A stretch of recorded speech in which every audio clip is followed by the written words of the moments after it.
News 7 தமிழின் express நியூஸுக்கு உங்களை வரவேற்பது நான் மோகன்ராஜ் மற்றும் நான் லலிதா. தொடர்ந்து செய்திகளை பார்க்கலாம்.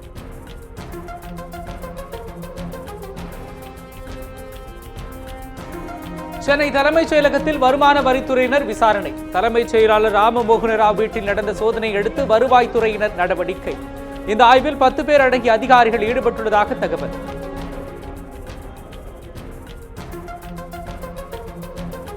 தலைமைச் செயலாளர் ராமமோகன ராவ் மகன் மற்றும் உறவினர்கள் வீட்டில் 18 லட்சம் ரூபாய் மற்றும் 2 கிலோ தங்கம் பறிமுதல். கைப்பற்றப்பட்ட 18 லட்சம் ரூபாய் அனைத்தும் புதிய நோட்டுகள் என தகவல். ராமமோகன ராவ் உறவினர்கள் வீட்டிலும் தொடரும் சோதனை.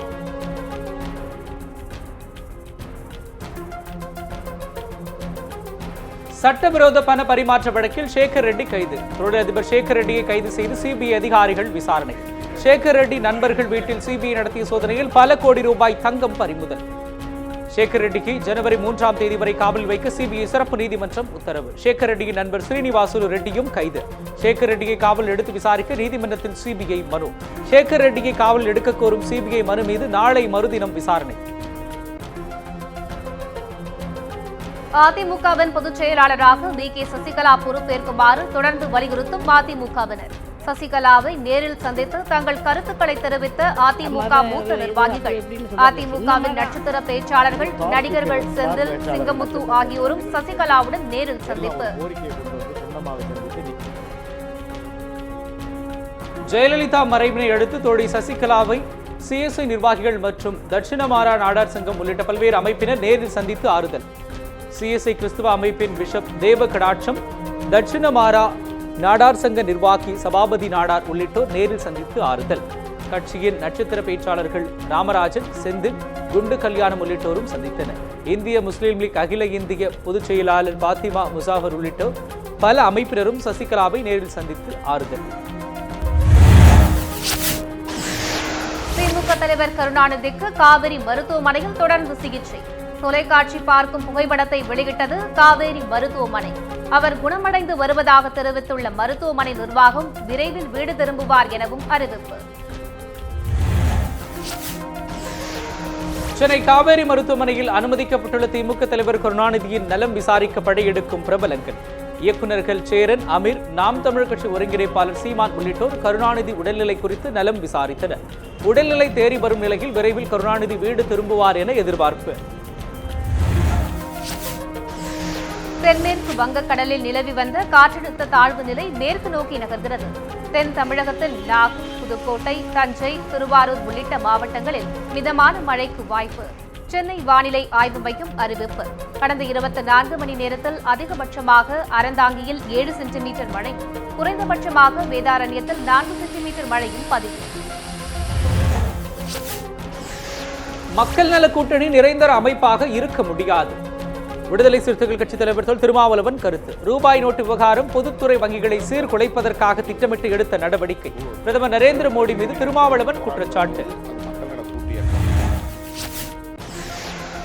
EVKS இளங்கோவன் தம் மீது வைத்த விமர்சனங்களுக்கு பதிலளிக்க முடியாது. காங்கிரஸ் மாநில தலைவர் திருநாவுக்கரசர் மறுப்பு. தன்னை பற்றியும் தன்னுடைய அரசியல் நடவடிக்கைகள் பற்றியும் விமர்சிப்பவர்களுக்கு எல்லாம் பதிலளிக்க முடியாது என திருநாவுக்கரசர் திட்டவட்டம். இந்த ஆண்டு ஜல்லிக்கட்டு போட்டிகளை நடத்த மத்திய அரசு நடவடிக்கை எடுக்க வேண்டும் எனவும், நாடாளுமன்றத்தை கூட்டாமலேயே இதற்காக மத்திய அரசு அரசாணை வெளியிட முடியும் எனவும் திருநாவுக்கரசர் கருத்து. மதிமுக பொதுச் செயலாளர் வைகோவால் தங்கள் உயிருக்கு அச்சுறுத்தல். திமுக தொண்டர்கள் சென்னை மாநகர காவல்துறை ஆணையரிடம் புகார். காவேரி மருத்துவமனைக்கு வைகோ வந்தபோது நிகழ்ந்த விரும்பத்தகாத சம்பவங்களை தொடர்ந்து மிரட்டல் விடுக்கப்படுவதாகவும் விளக்கம்.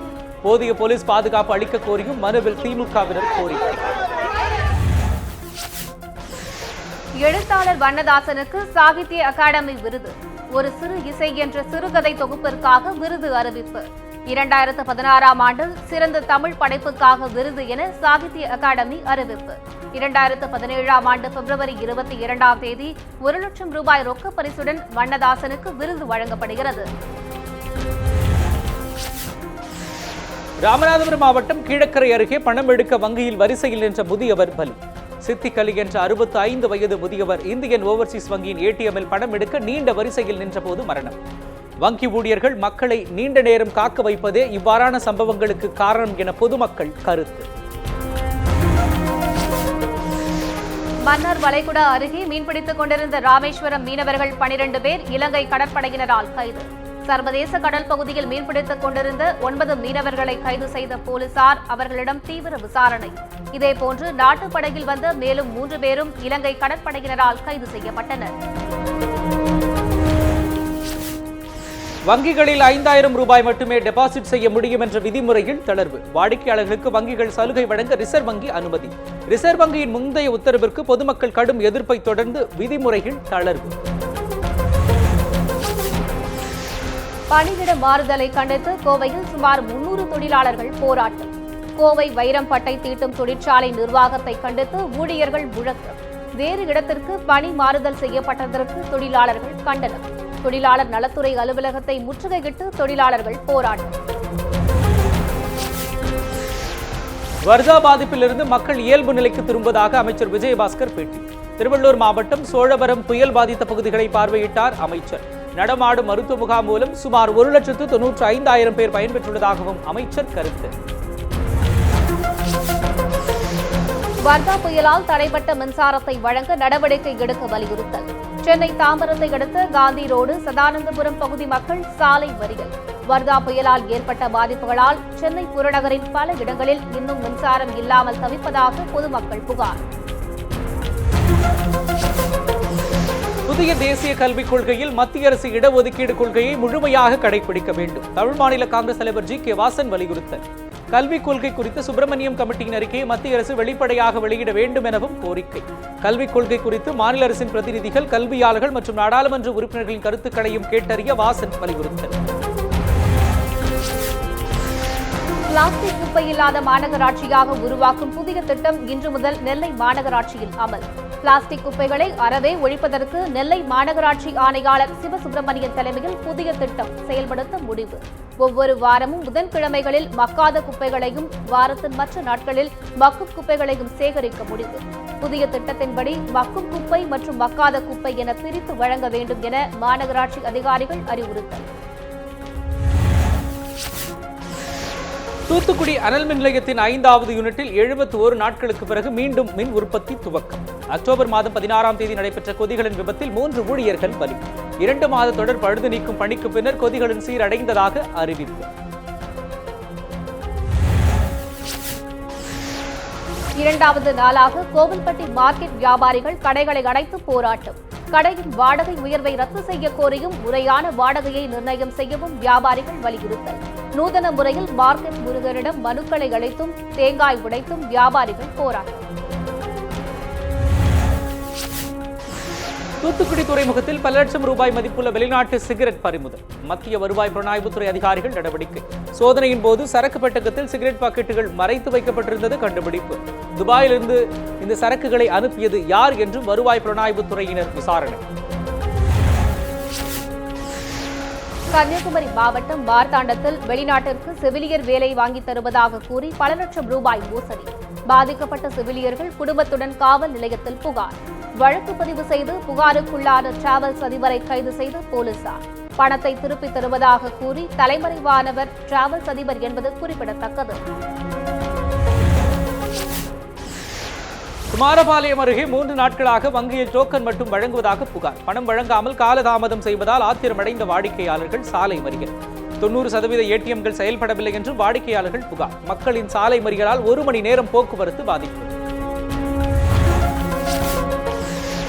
தென்னிந்தியாவில் முதல் முறையாக உலகின் மிகச்சிறிய பேஸ்மேக்கர் எனப்படும் சிறிய இதய கருவி 87 வயது முதியவருக்கு பொருத்தம். சென்னை ராமச்சந்திரா மருத்துவ மைய இருதய நோய் பிரிவு மருத்துவர் முரளிதரன் மற்றும் குழுவினர் சாதனை. மருத்துவர்களின் சாதனையை பாராட்டிய பல்வேறு துறையினர் வாழ்த்து. சென்னையில் சமீபத்தில் ஏற்பட்ட வர்தா புயலால் குடிசை பகுதியினரும் நடைபாதையில் வாழ்பவர்களும் கடுமையாக பாதிப்பு. பாதிக்கப்பட்ட மக்கள் தங்களுக்கு உரிய இழப்பீட்டை வழங்க கோரி சென்னை சேப்பாக்கத்தில் ஆர்ப்பாட்டம். கடலோர மக்கள் பாதுகாப்பு இயக்கம், பெண் உரிமை இயக்கம், அமைப்பு சாரா தொழிலாளர்கள் அமைப்பு உள்ளிட்டோரும் ஆர்ப்பாட்டத்தில் பங்கேற்பு. புயலில் சேதமடைந்த குடிசை வீடுகளுக்கு பதிலாக கல் வீடுகள் கட்டிக் கொடுக்க வேண்டும் எனவும் கோரிக்கை. திருச்சியில் தனியார் வங்கி மேலாளர் ஜான் அற்புதராஜை வழிமறித்த 4 பேர் கொண்ட கும்பல் கத்தியை காட்டி விரட்டி 3 லட்சம் ரூபாயினை பறித்து சென்றதாக புகார். மேலாளர் அளித்த புகாரை தொடர்ந்து மணப்பாறை போலீசார் வழக்கு பதிவு. அதிரடி தேடுதல் வேட்டையில் காவல்துறை ஓட்டுநர் மற்றும் ஊர்காவல் படையைச் சேர்ந்த ஒருவர் உட்பட 4 பேர் கைது. வருமான வரித்துறையினருக்கு கிடைத்த உறுதியான தகவலின் அடிப்படையிலேயே தமிழக தலைமைச் செயலருக்கு சொந்தமான இடங்களில் சோதனை. மத்திய தொழில் மற்றும் வர்த்தகத்துறை அமைச்சர் நிர்மலா சீதாராமன் கருத்து. புதிய ரூபாய் நோட்டுகள் மக்களிடத்தில் சென்றடைய விடாமல் இடையில் இருந்து சிலர் தடுப்பதாகவும் நிர்மலா சீதாராமன் புகார். ராமநாதபுரம் மாவட்டம் சின்ன ஏர்வாடி அருகே அரசால் தடை செய்யப்பட்ட கடல் அட்டைகள் கடத்தல். கடத்தலில் ஈடுபட்டவரை சுங்கத்துறை அதிகாரியிடம் ஒப்படைத்த மீனவர்கள். 200 கிலோ எடை உள்ள 650 கடல் அட்டைகள் பறிமுதல். இச்சம்பவம் தொடர்பாக வழக்கு பதிவு செய்து வனத்துறையினர் சோதனை. நத்தம் அருகே கோபால்பட்டியில் ஓய்வு பெற்ற கல்வி அதிகாரி வீட்டில் 10 லட்சம் மதிப்புள்ள கார், 2 லட்சம் ரூபாய் மதிப்புள்ள தங்கம் மற்றும் வெள்ளிப் பொருட்கள் திருட்டு. வீட்டில் யாரும் இல்லாததை கண்காணித்து மர்ம நபர்கள் கைவரிசை. கொள்ளையர்களின் தடயங்களை வைத்து போலீசார் தீவிர தேடுதல் வேட்டை. இலவச வீட்டுமனை பட்டா கேட்டு ஆண்டிப்பட்டி வட்டாட்சியர் அலுவலகத்தை முற்றுகையிட்ட உழைக்கும் விவசாயிகள் இயக்கத்தினர். 200க்கும் மேற்பட்ட பெண்கள் வட்டாட்சியர் அலுவலகத்தை முற்றுகையிட்டதால் பரபரப்பு. போராட்டத்தில் ஈடுபட்டவர்களிடம் வட்டாட்சியர் கோரிக்கை மனுவை பெறதால் பரபரப்பு. நீலகிரி மாவட்டத்தில் உள்ள பழங்குடியின இளைஞர்களுக்கு உதகையில் டிஜிட்டல் திரைப்படம் தயாரிப்பு குறித்த 5 நாட்கள் சிறப்பு பயிற்சி. பயிற்சியில் ஏராளமான ஆதிவாசி இளைஞர்கள் ஆர்வத்துடன் பங்கேற்பு. பழங்குடியினரின் வாழ்க்கை தரத்தை மேம்படுத்துவதற்காக பழங்குடியின ஆராய்ச்சி மையம் நடவடிக்கை. பயிற்சி முடித்த இளைஞர்களுக்கு உரிய வேலை அளிக்கப்படும் எனவும் உயர் அதிகாரிகள் கூறினர். மறைந்த முதல்வர் ஜெயலலிதாவின் 16ஆம் நாள் நினைவை ஒட்டி அமைச்சர், எம்எல்ஏ உட்பட தொண்டர்கள் மொட்டை அடைத்து கடலில் நீராடி அஞ்சலி. நாகை மாவட்ட கோடியக்கரை கடற்கரையில் குவிந்த அதிமுகவினர் கடலில் புனித நீராடி 18 வகையான தான பொருட்களை வழங்கி சடங்கு நடத்தினர். கடற்கரையில் 5 கடல் மைல் தூரத்திற்குள் எந்திரங்களின் உதவியுடன் 4 மாதங்களுக்கு மீன்பிடிக்க கூடாது என உத்தரவு. கன்னியாகுமரி கடற்கரையில் ஆமை இனப்பெருக்கத்தை பாதுகாக்க அரசு நடவடிக்கை. உத்தரவை ரத்து செய்ய கோரி கன்னியாகுமரி மாவட்ட மீனவ சங்க பிரதிநிதிகள் ஆட்சியரிடம் மனு. புயலால் மீனவர்களின் வாழ்வாதாரம் பாதிக்கப்பட்ட நிலையில் இந்த உத்தரவை ரத்து செய்ய மீனவர்கள் கோரிக்கை. விருதுநகர் மாவட்டம் ஸ்ரீவில்லிபுத்தூர் அருகே கிணறு தூர்வார சென்ற வாலிபர் கிணற்றில் தவறி விழுந்து பலி. வாலிபர் உயிரிழந்தது தொடர்பாக போலீசாருக்கு தெரியாமல் மறைத்த ஊர் மக்கள். தகவல் அறிந்து வழக்கு பதிவு செய்த போலீசார் குடும்பத்தினருடன் விசாரணை. இளைஞரின் உடலை கைப்பற்றிய போலீசார் அதனை பிரேத பரிசோதனைக்காக மருத்துவமனைக்கு அனுப்பி வைத்தனர். தேனி மாவட்டம் கம்பத்தில் உள்ள குழந்தைகள் மையம் குடிகாரர்களின் கூடாரமாக மாறியுள்ளதாக மக்கள் குற்றச்சாட்டு. சமூக விரோதிகள் குழந்தைகள் மையத்தில் மது அருந்துவிட்டு பிரச்சனையில் ஈடுபடுவதாகவும் புகார். போலீசார் கண்டுகொள்ளாமல் இருப்பதால் பெண்களுக்கு பாதுகாப்பு இல்லாத சூழ்நிலை உருவாகி உள்ளதாகவும் குற்றச்சாட்டு. பயிர் கருகியதால் தற்கொலை செய்து கொண்ட விவசாயிகள் குடும்பத்திற்கு 25 லட்சம் ரூபாய் நிவாரணம் வழங்க கோரிக்கை. கோரிக்கையை வலியுறுத்தி வரும் 26ஆம் தேதி தமிழகம் முழுவதும் போராட்டம் நடத்தப் போவதாக தமிழ்நாடு விவசாயிகள் சங்கம் அறிவிப்பு. தஞ்சையில் செய்தியாளர்களை சந்தித்த விவசாயிகள் சங்கத்தினர் இதனை அறிவித்தனர். கும்பகோணம் சாஸ்திரா பல்கலைக்கழகத்தில் கணித மேதை சீனிவாச ராமானுஜத்தின் பெயரில் வழங்கப்படும் சர்வதேச விருது பின்லாந்து நாட்டைச் சேர்ந்த பேராசிரியர் கைசா மொடோமாக்கிக்கும் கனடாவைச் சேர்ந்த மேக்சிம் டெட்சிவில் ஆகியோருக்கும் வழங்கப்பட்டது. நாளை நடைபெறவுள்ள ராமானுஜர் பிறந்தநாள் கொண்டாட்டத்தில் ஏராளமான வெளிநாட்டவர்கள் பங்கேற்க உள்ளது அறிவிப்பு.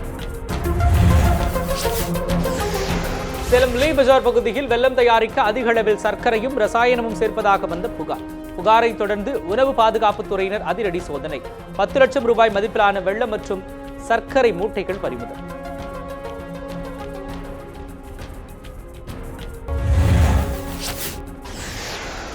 பெரியகுளத்தில் குடும்ப தகராறு காரணமாக தொழிலாளி டிரான்ஸ்பார்மரில் ஏறி மின்கம்பியை பிடித்து தற்கொலை. கொலை செய்யப்பட்டாரா அல்லது தற்கொலையா என காவல்துறையினர் விசாரணை. தகவல் அறிந்து போலீசாரும் தீயணைப்புத் துறையினரும் உடலை மீட்டு பிரேத பரிசோதனைக்கு அனுப்பி வைத்தனர்.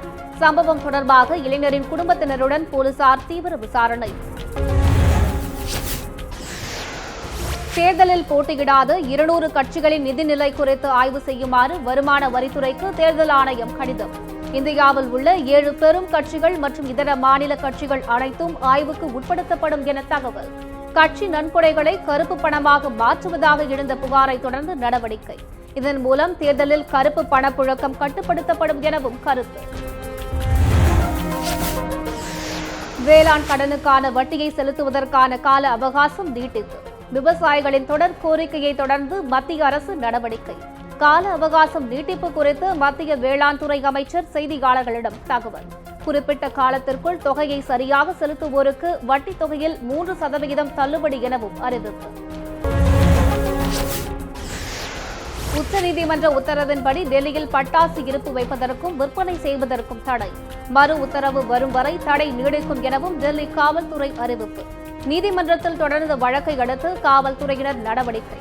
உத்தரவை மீறினால் கடும் நடவடிக்கை எனவும் போலீசார் எச்சரிக்கை. 100 வருடங்களில் முதன்முறையாக பிரிட்டனை பின்னுக்கு தள்ளி உலகின் 5வது மிகப்பெரிய பொருளாதாரமாக உருவெடுத்துள்ள இந்தியா 25 வருடங்களாக கடும் பொருளாதார சீர்திருத்தங்கள் மற்றும் வளர்ச்சியின் விளைவாக இந்தியா உருவாகியுள்ளதாக போர்ப்ஸ் பத்திரிகை தகவல். ஐரோப்பிய யூனியனில் இருந்து பிரிட்டன் வெளியேறியதால் அந்நாட்டின் பொருளாதாரம் சரிவடைந்ததாகவும் கருத்து. 2014ஆம் ஆண்டு ஒலிம்பிக்கில் பனிச்சறுக்கு போட்டியில் வெண்கலம் வென்ற ஸ்வீடன் வீராங்கனை ஆனா ஹோல்மனுக்கு தலையில் காயம். மருத்துவ ரீதியாக கோமா நிலையில் வீராங்கனை உள்ளதாக தகவல். மூளையில் ஏற்பட்ட இரத்த கசிவை சரி செய்ய அறுவை சிகிச்சை செய்யப்பட்டுள்ளதாக மருத்துவர்கள் அறிவிப்பு. இத்துடன் எக்ஸ்பிரஸ் நியூஸ் நிறைவடைகிறது.